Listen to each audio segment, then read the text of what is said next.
Can you see the slide? Can, Doctor. Okay, so I was asked to talk on principle of diagnostic imaging, indication, and radiological hazards. So this is actually a big topic, but I try to simplify and present to you the most important thing that you should know regarding radiological imaging, indication, and the hazard. So I'll present first on radiation hazard, followed by principle of imaging involving different imaging modalities. And lastly, I'll go to some of the indications and important patients preparation for certain examination. So as we all know, imaging, radiological imaging actually requested for so many reasons, for aid in diagnosis, guiding biopsies, for pre-operative planning, for intraoperative guidance, and also for post-operative assessment. Okay, so but the thing with radiology is we have so many imaging modalities, and each of the imaging modalities have its own imaging principle behind it, and of course its own hazard that comes with the modality. So to simplify it, we always divide the imaging modalities into two. The one with ionizing, and another one is the non-ionizing radiation involved in the imaging. So when we say ionizing radiation, what is ionizing radiation? So ionizing radiation is any type of energy, okay, that actually carries enough energy to remove electron from the atom. So now it changed the atomic structure. So that's the basic principle of ionizing radiation. So what happened when this atom is removed, or the electron is removed from the atom? So the radiation actually may pass through any cell without causing any damage. Number one. So that's what we want. Number two, it causes damage to the cell, but the cell repairs the damage. Okay, the cell is able to repair the damage. And number three, the radiation damage the cell is not repaired, and the cell replicate itself in the damaged form. This is the one of the hazard that we don't want from the ionizing radiation. So it start to form neoplasm. Okay, number four, the cell may die. So cell death is good in term if we use the principle for example, radiotherapy. We use radiotherapy in curing cancer cells. Okay. So talking about the imaging modalities, those using ionizing radiation are radiograph, CT scan, mammography, fluoroscopy, angiography, and also the nuclear medicine imaging, scintigraphy. The one which is non-ionizing is ultrasound and MRI. So when we talk about ionizing radiation, we always use the principles of ALARA. That means we use as low as reasonably achievable. So that means we use a dose of radiation to get image which is adequate for diagnosis. Okay, so we try this principle of ALARA actually is applicable since the invention of the machine, okay, by the manufacturer to the persons handling all the cases, performing the examination, and also us as the clinician managing the patient. Okay. So to reduce the dose, three important factors that you need to watch is time, distance, and shielding. Okay, so you should spend less time near the source, or you should expose patient using shortest duration. For example, if you're handling patient in II, you are using fluoroscopy, make sure the time you expose the patient to the radiation is kept to the shortest possible. So that's I think most of the fluoroscopy or II machine, it comes with a sound if you keep on pressing the the button too long to expose the patient. Okay, so that's a reminder for you to actually reduce your time in exposing the patient to radiation and also exposing yourself to radiation. So distance, so we keep our distance from the radiation, and the guide is we can the distance from the radiation source can be reduced. If we double the distance, it's not reduced to half, but it's actually reduced to 1/4. So if you are standing at 2 feet from the source, compared to somebody who's standing 4 feet from the source, so it's the reduction is to 1/4 of the radiation exposure. And then, of course, I think the most common way how to we protect ourselves is shielding. Okay, so lead aprons. We do have to wear lead aprons when we are using procedures using radiation. Okay, so you have to wear the lead gown properly. And this lead gown can actually reduce the radiation 75 to 90% of the scatter that can reach you. And then if you wear the lead gown, make sure if you have the film badge with you, you wear the film badge inside the gown, not outside the gown. Okay. But this gown, you have to take a very good care of the gown, because this is filled with lead, so it can crack when it is folded, or if you just put on the table without hanging it. Okay, so it is very important after using lead gown, every time you have to put on the hangers properly. Okay, so and then for our hospitals, ASMED, we do not have medical physicists who actually have to regularly check our lead gowns for any crack. So recently we had one medical physicist from ComSite. So that's one of the tasks we asked her to do, to collect all the lead gowns in the hospital and expose to x-rays and see if there is any crack or not. Okay, so that's one of the things that we should be using. So other shield, for example, thyroid shield. Okay, so usually if you are doing a long procedures and you are standing very close to the radiation exposure, please wear your thyroid shield.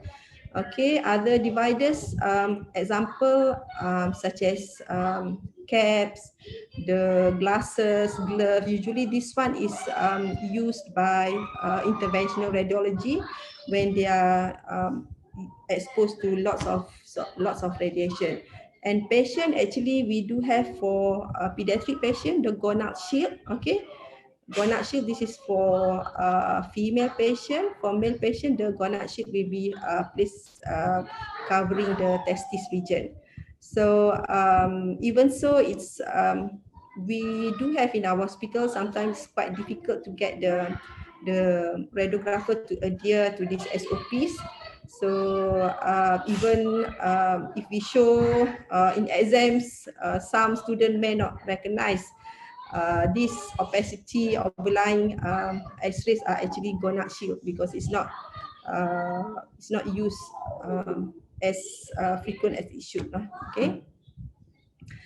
So when you look at the examination and look at the dose of examination, usually we refer to the dose given to the patient, or the dose for examination referring to the chest radiograph. Okay, so one chest radiograph we take as the baseline. Okay, so and then we look at the other radiograph, for example skull radiograph. So skull radiograph is equivalent to 3.5 chest radiograph.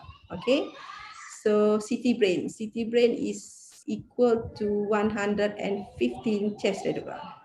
CT abdomen is equivalent to you performing chest radiograph 500 times to same patient. Okay, so mammogram is about 4 times of chest radiograph. So this is maybe easier way for you to imagine how severe or how much radiation a patient receive with each of the examination. So for CT scan, the thing apart from radiation, we are very concerned regarding the contrast media. Okay, because contrast media reaction is actually quite common to us. But the only thing is the reaction to contrast that we have encountered usually is the mild one.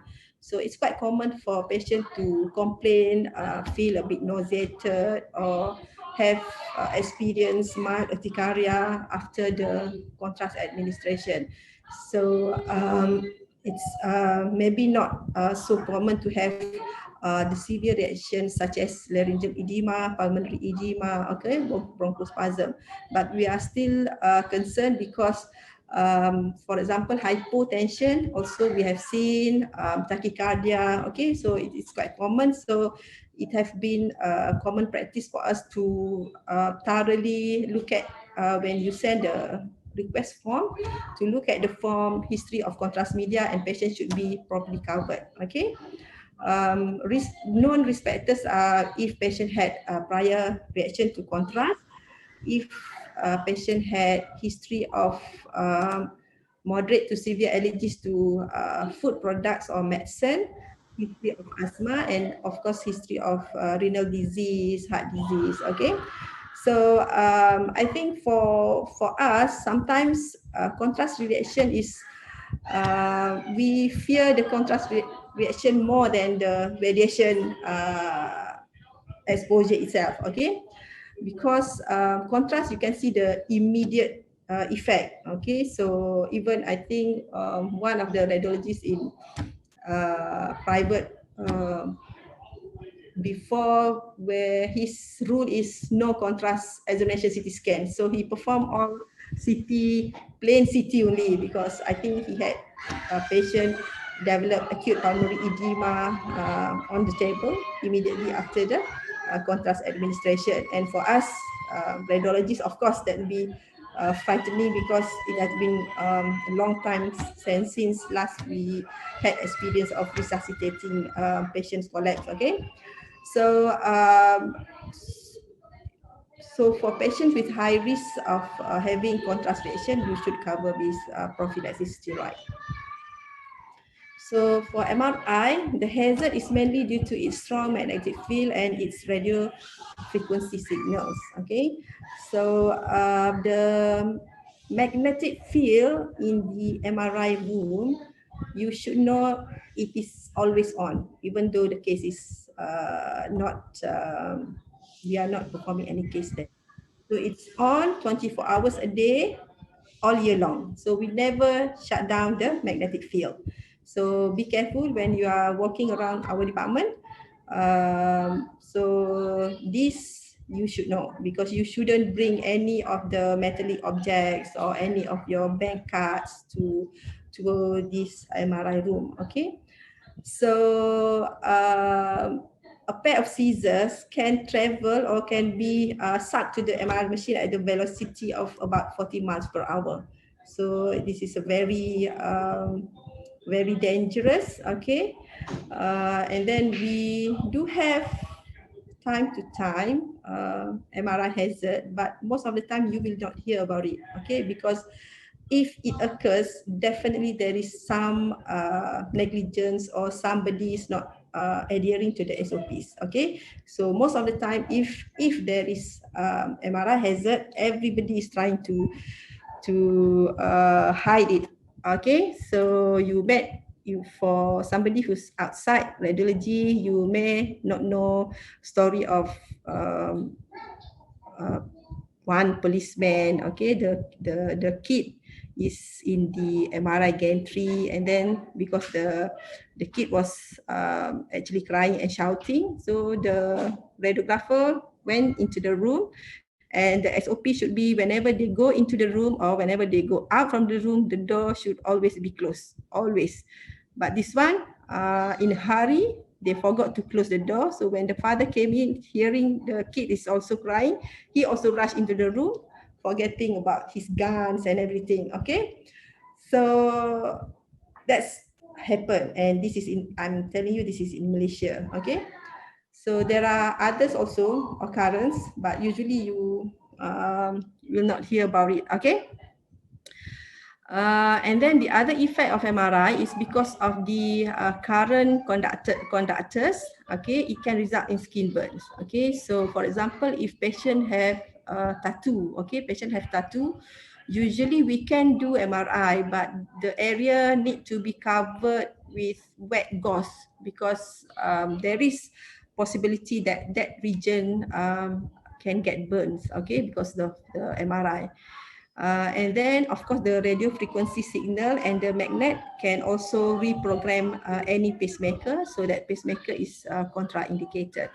So if you want to imagine the strength of the magnetic field in MRI room, okay, so this is the comparison. The Earth magnetic field, so the magnetic field, why we can actually walk on Earth, not floating like some astronauts, is actually 0.00005 Tesla.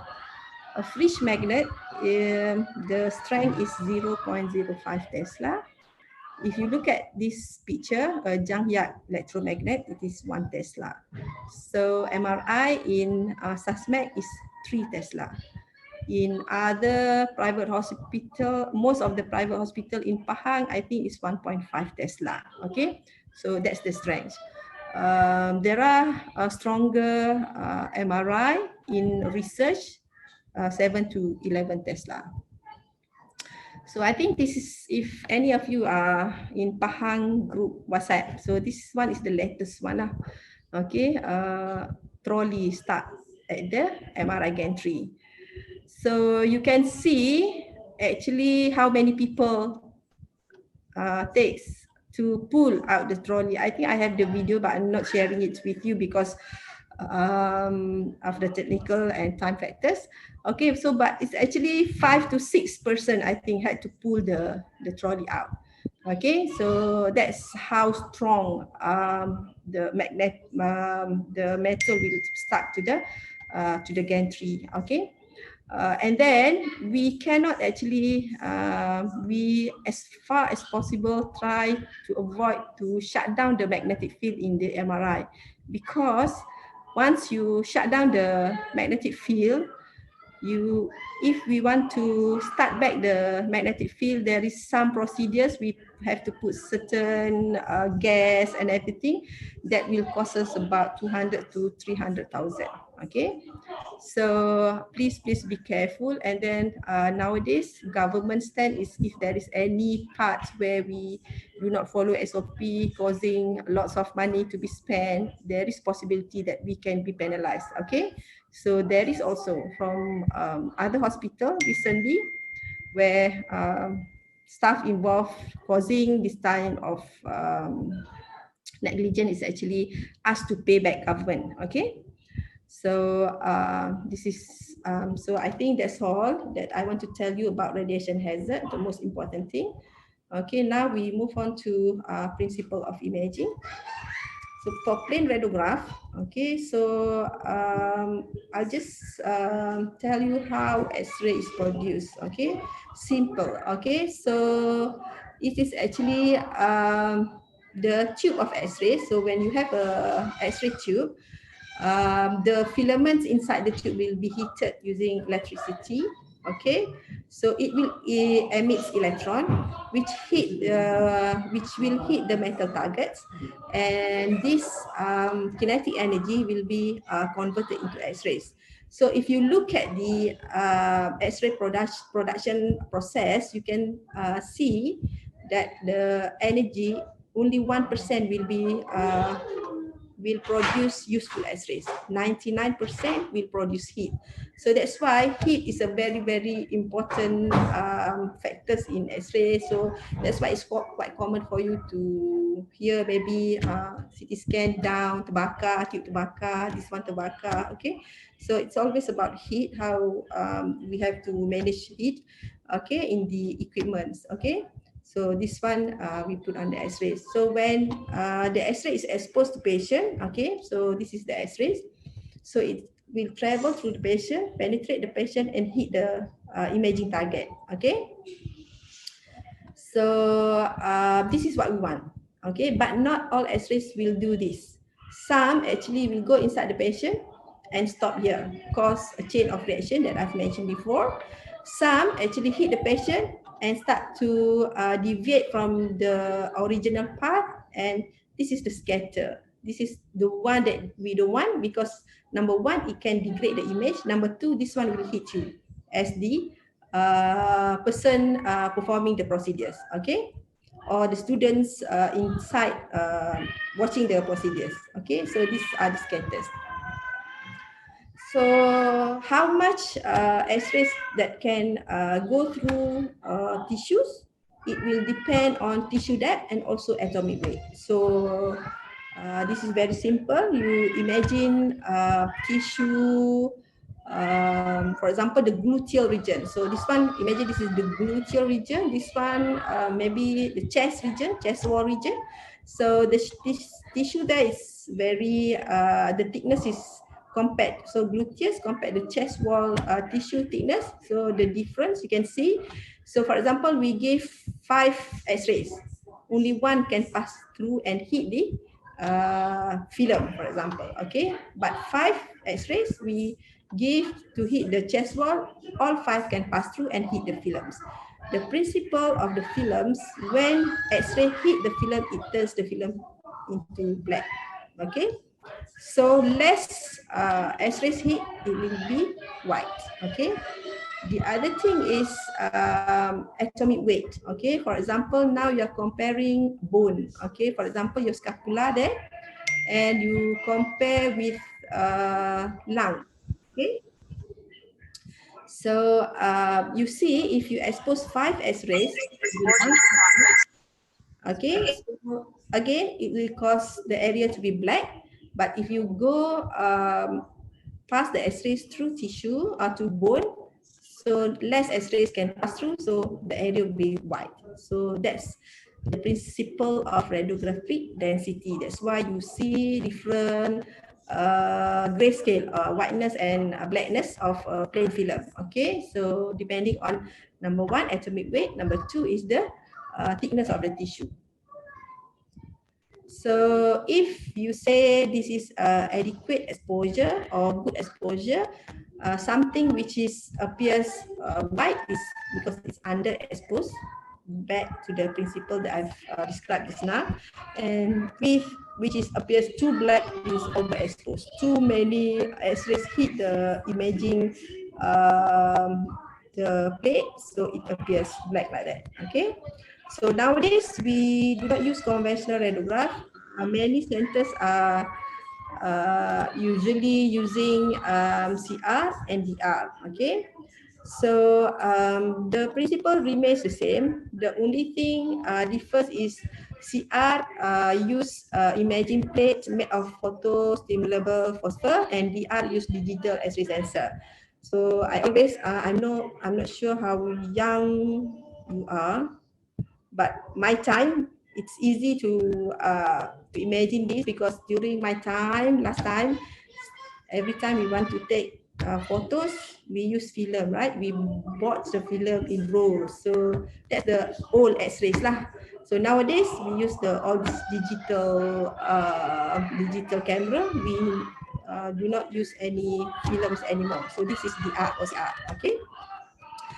So number one, with the shift, there is no more film. So even in SASMEC, we do not print any hard copy films. Okay, we do not have dark rooms anymore in any of the hospital in Malaysia.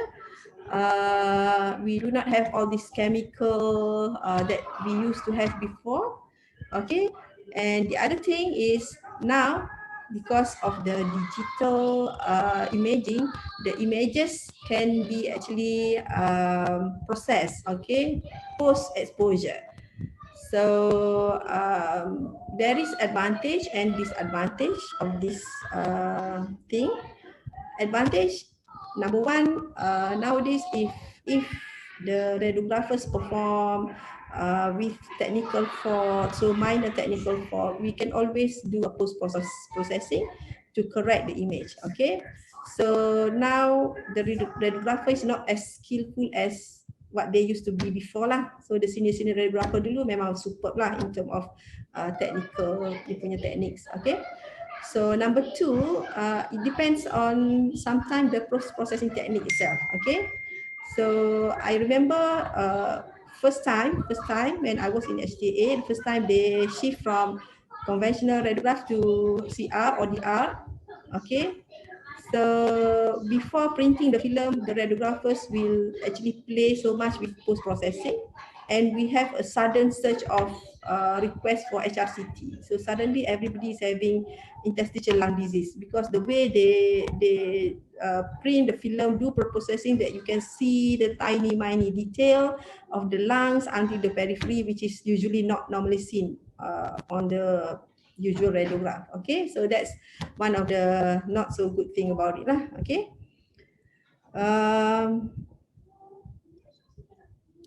Okay. Okay, so next I'll move to fluoroscopy. Okay, so fluoroscopy, or I think in OT you use the term II. Okay. So we use this to obtain real-time images, okay? And then we have actually, we use actually in fluoroscopy X-ray, okay? But this time it is transmitted to a TV light monitor, not onto the film or imaging plate anymore. And you can see the body parts and you see the motion in detail, okay? So usually this is what are the components of the fluoroscopy or II. So fluoroscopy, usually the X-ray tube will be here. Okay, so you expose, and then this is the image intensifier. Okay, and then this is the to capture the image, and this will transfer to the monitor where you can view the image. Okay.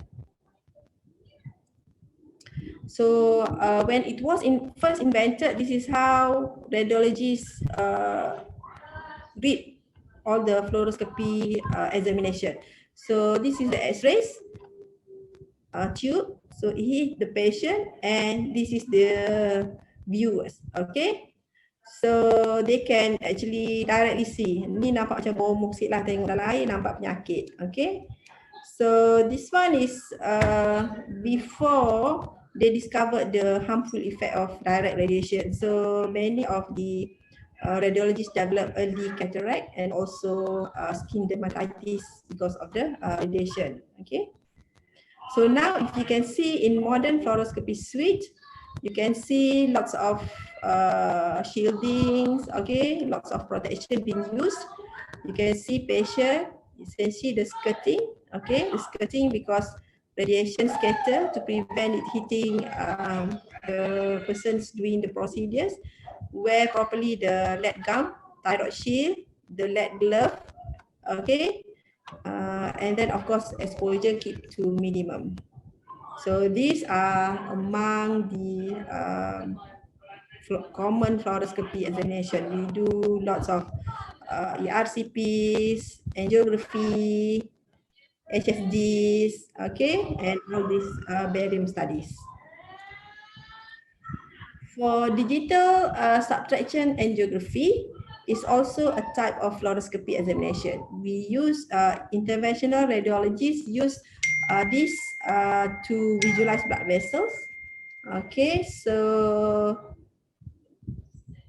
for example, the principle behind digital subtraction angiography. Okay, so first, the images, we'll take the images and then we inject the contrast. We inject the contrast and then we take another images. So the computer, what the computer will do, the computer will subtract these images to prior images. Anything that exists prior to B will be cancelled out. So that's how you get only the vessels. So this is subtracted images, okay? So for angiogram, we can have images both, the non-subtracted one and the subtracted one.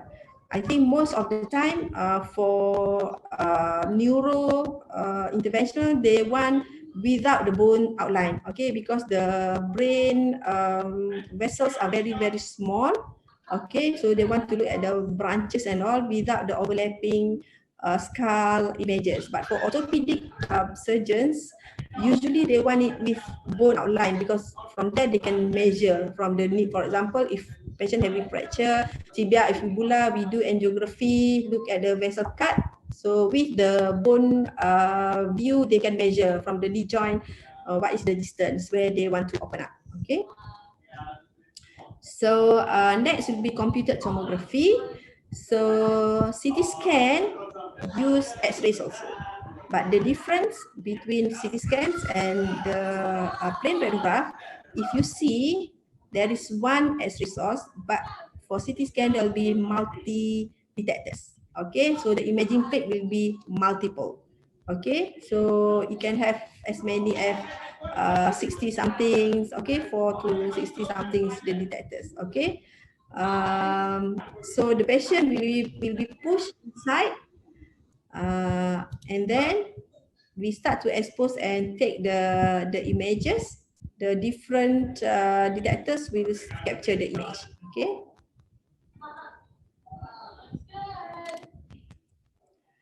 So because this is a computerized system, whatever we see on plain radiograph as radiographic density, now on CT scan we can measure.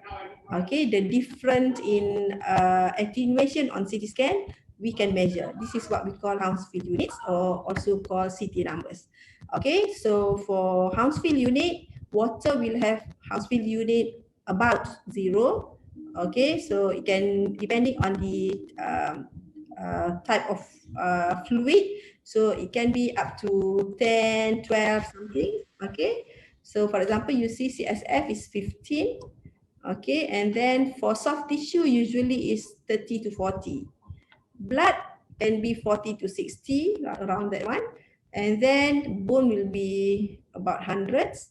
Fat will be negative, about negative 100. Okay, so air will be negative 1000. So how this useful? For example, I illustrate to you this case, 41 years old, with history of renal failure, presented with swelling of the left cheek. So when we do CT scan, we see a huge swelling on the left side of the cheek. Within the swelling, we see an area of hypodensity. So now our concern is whether this is air, such as in gas forming abscess, or whether this is fat, because if you look here, fat also looks black, and air, this is within the trachea or the oropharynx, so it's also black. So eyeballing you cannot tell, so we can actually put a cursor and measure what are the Hounsfield unit. So you can see here it's negative 56, almost similar to the fat on the other side at 70. So this is actually not air, this is actually fat. Okay, so that's the use of so we use it a lot when we do interpretation of the images.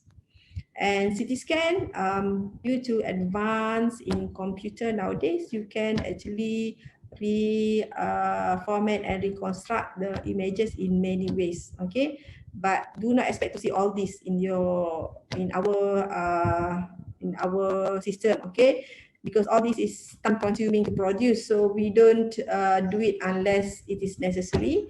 So for example, if any of you have to do some kind of presentation to illustrate well, you can always come over and ask for this kind of images. Okay, so mammography use a low dose X-rays because we are going to expose to a very sensitive organ.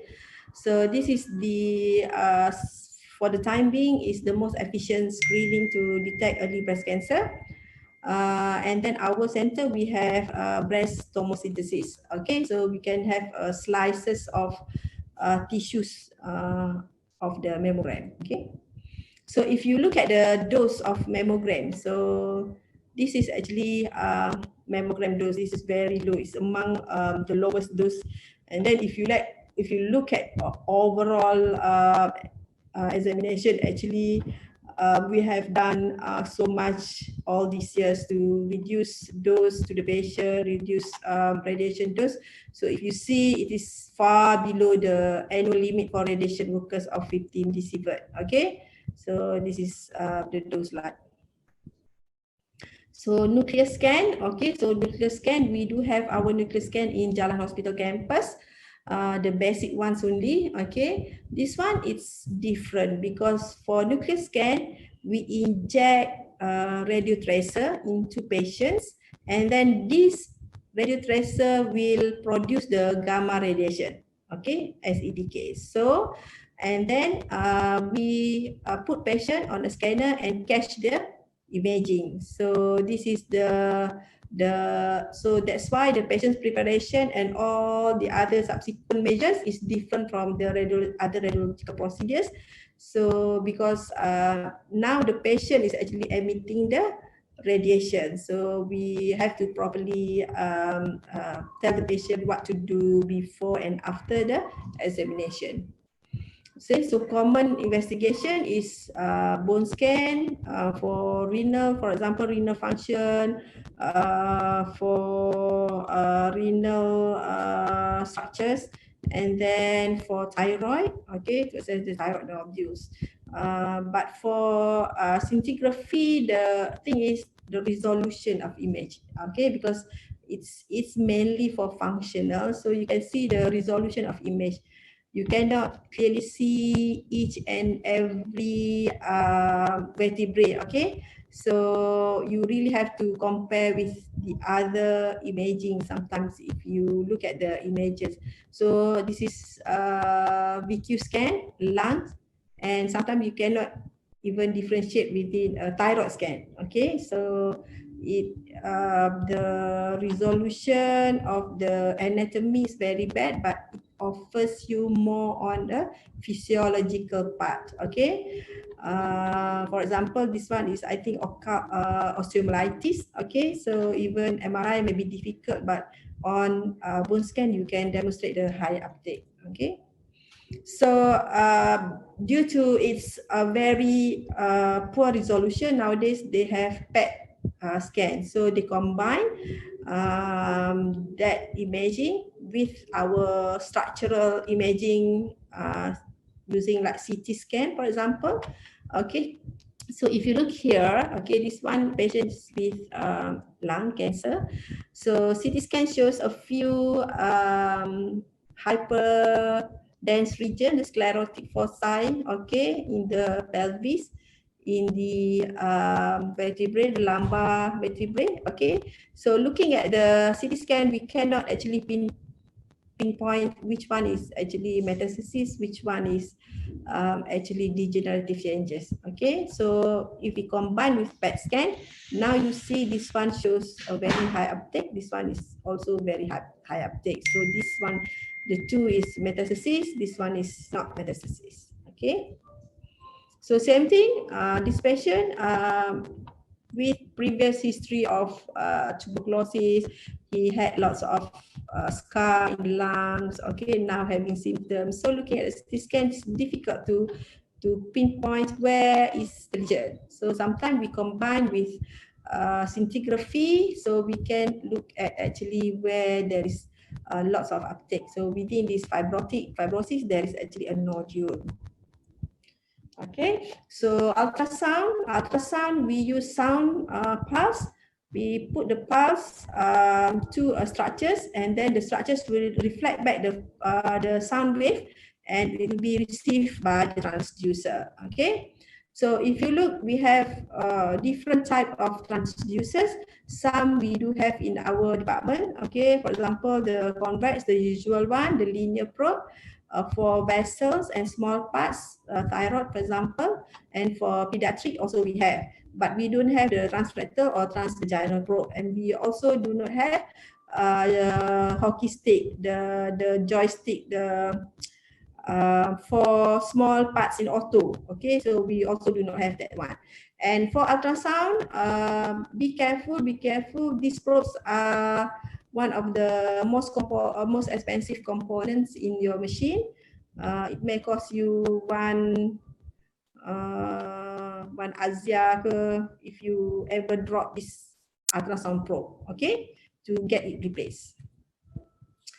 So depending on what type of ultrasound, you can actually do all the structural imaging, Doppler ultrasound, color Doppler, and then this is pulse Doppler. Okay, so different machine, different software, different probe can do it differently. Okay, so but you have to know the limitation. This is ultrasound examination is very difficult to be performed in all these patients, and views are obscured by air or bowel gas. So if you have like a patient with intestinal obstruction, so much of gas in the abdomen, sometimes you don't have to attempt to do ultrasounds. They're very difficult to pass through that sounds. Okay, and if you have a very large lesion, to see extension. For example, orthopedic, if you have a very large mass at thigh region, ultrasound will not be helpful for you to look at this extension. So go straight to CT or MR. Okay. So MRI, again, as I told you, it uses a very powerful magnetic fields and radio wave to create the pictures. Okay. So the MRI principle, okay, patient is placed in a magnetic field, and then we send in a radio wave signal to the tissue.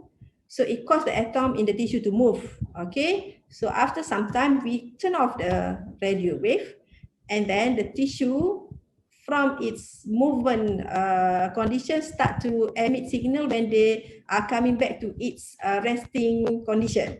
Okay. So that's why for MRI, motion is very important, because it's not like X-rays or CT scan where you give a shot of X-rays and capture the image straight away. This one, the MRI scanner have to collect all the movement, all the motion signals, okay, from the atom, and cumulatively only transform into a image. So that's why, and then for each of the sequence, for example, we do different sequence for different imaging. For each of the sequence, it ranges from 4 to 8 minutes each sequence. Okay, so if during that 4 minutes the patient move, gone, we have to repeat all over again. So repeat, start again from 0 to 4 or 0 to 8. So that's why that's one of the thing in MRI. It's very difficult to us to, we can give you estimation like, okay, this estimation may be 45 minutes, but sometimes it can be as long as 1 hour and a half, 2 hours, because of all these factors, patient factors. Okay, so this is, and then the other thing, of course, because you see, most of the time patient be covered at least half. Okay, if patient is pushed feet first, then I think problem of claustrophobia will be a bit less. But if for certain examination, we do have to push head first. So this one, the whole body is inside the gantry, so claustrophobia can be quite a big problem. So that's it. So part 3, I'm coming to the last part of the lecture, indication and patient preparation. So I cannot go through all the indication because there are many radiological examinations, and also the patient preparation, but I will try to emphasize the important ones. Okay, so for plain radiograph, no specific patient preparation. This radiograph is, as you know, widely available, can be rapidly performed, and usually the first line of imaging. Okay, but again, as a clinician managing the team, you should know what are the information that you can obtain from the examination and what are the limitations. Okay, so that you can, for example, request a proper plane. Okay, so for example, in trauma case, if you are if you want to assess facial bones region, okay, for example,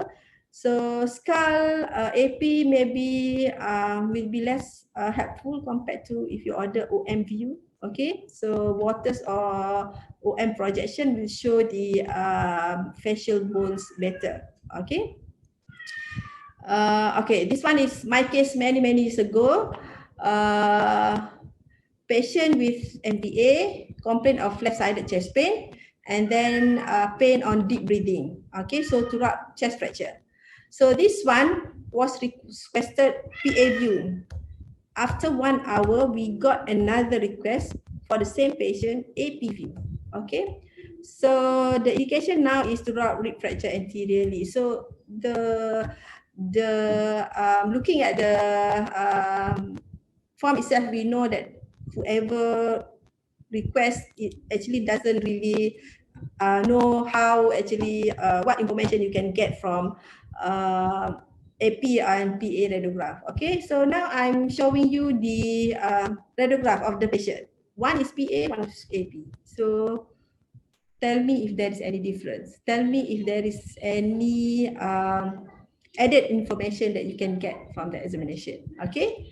So, and then the radiographer is also at fault to follow the instructions. So we do ask the radiographers why you proceed when you know there is will be like no added information. So the radiographer said he already informed, but the doctor says, who's the doctor? You are the doctor or I'm the doctor? So I think that attitude shouldn't be there.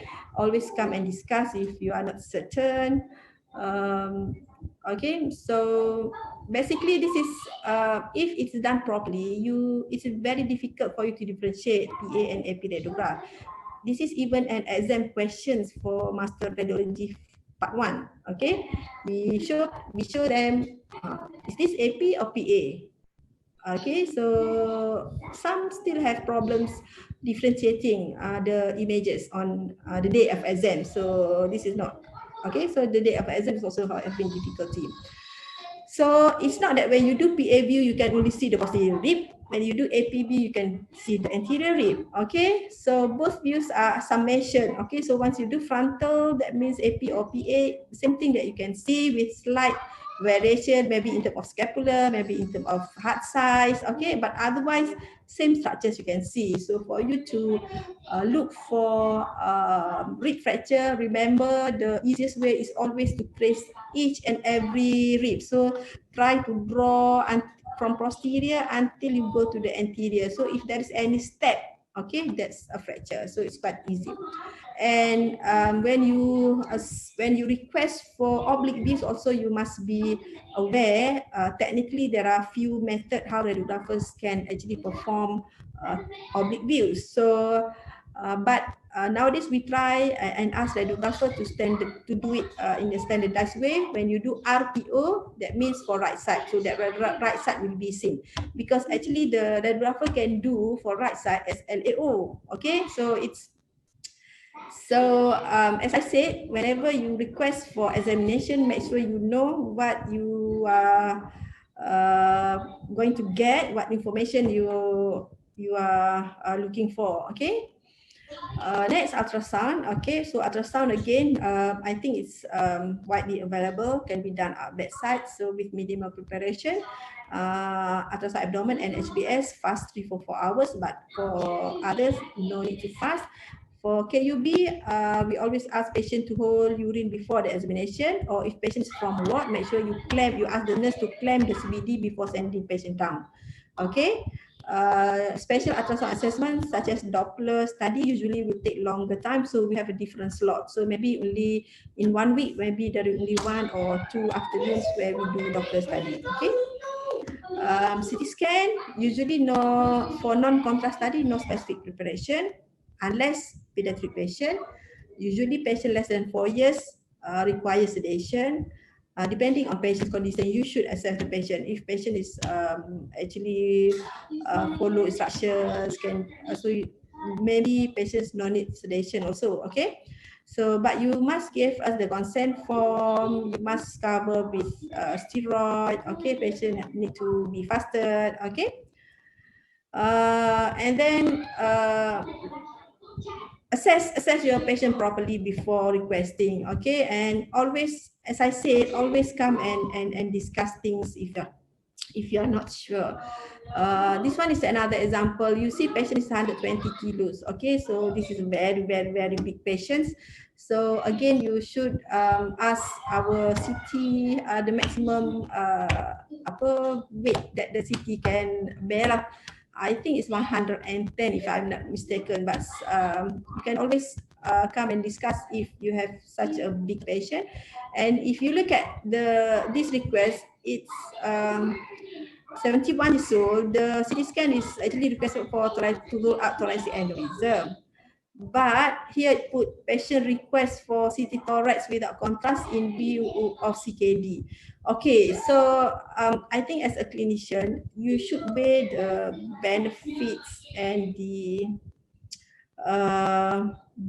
risk when you want to request any examination. Okay, so this one we are not happy because if you want to look for thoracic aneurysm, definitely a plain CT scan is not going to give you the full information needed. Okay, we need to inject contrast, okay, to visualize the vessels. Okay, so again, always come.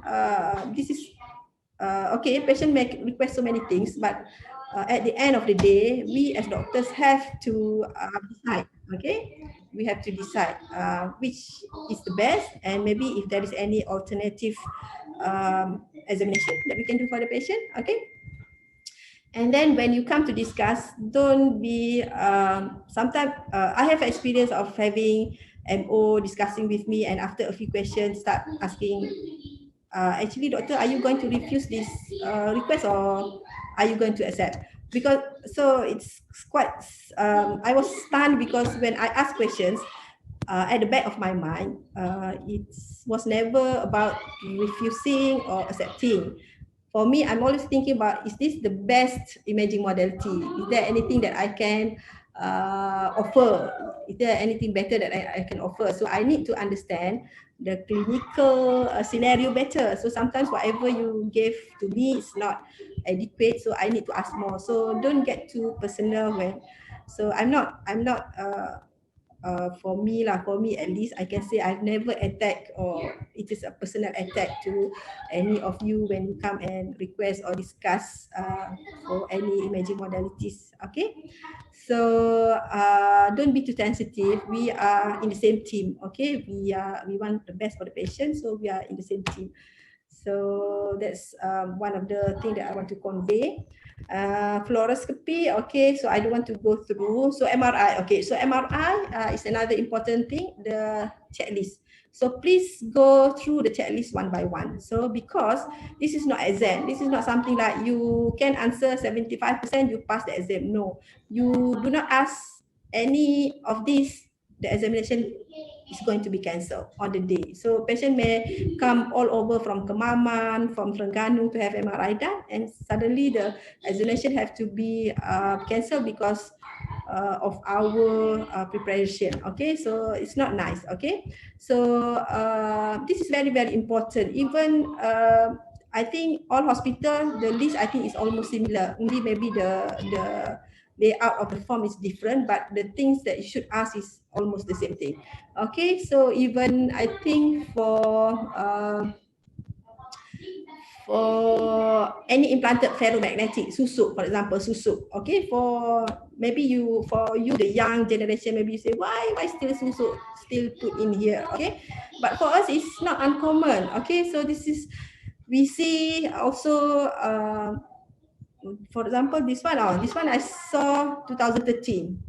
Can you see how many needles are actually at the face region? Okay, so and then after that there are lots of this one is the one yang paling banyak sekali lah. Okay, paling banyak sekali. So please do checklist of MRI properly. Okay, so and then usually we give MRI this info to the patients lah. Okay, so this info is important. Maybe you can also read about this info. Because the problem with MRI is always patient complaining when they came, they have to wait. Okay, so that's something that which is cannot be, it's difficult for us also. Okay, because as I said, MRI is, you have to regard MRI as maybe for you as minor OT. We cannot actually say if the examination is 45 minutes, we will definitely stop at 45 minutes. If we need to add more sequence, then it will delay. So we cannot like perform an OT and then something happen, bleeding, tapi but OT time dah habis, you just close up and send the patient out, right? Okay, so same thing with us. So for MRI, so and then so you should understand that, and that's why MRI punya slot lah yang biasanya susah sikit kita nak manage. Okay, in the department.